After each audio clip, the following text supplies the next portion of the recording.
On lit le témoignage des différents gilets jaunes, il y en a qui laissent assez perplexe en fait.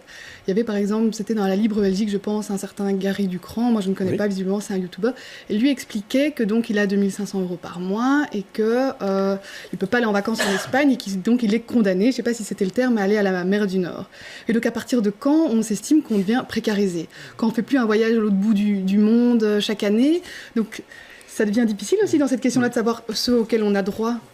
Oui, Mehmet Koksal pour... Oui, je voulais rebondir sur l'argumentation sur les Gilets jaunes en disant que c'est un peu surtout une défaite pour les corps intermédiaires, les syndicats, etc., qui n'arrivent plus à faire passer ce message. Et mon interpellation à Christophe Doulkeridis, c'est on a toujours cette dichotomie.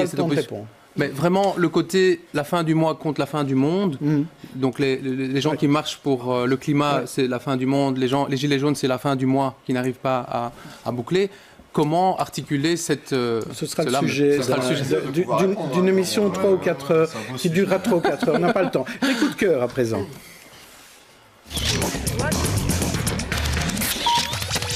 Paul, faites votre marché ce week-end.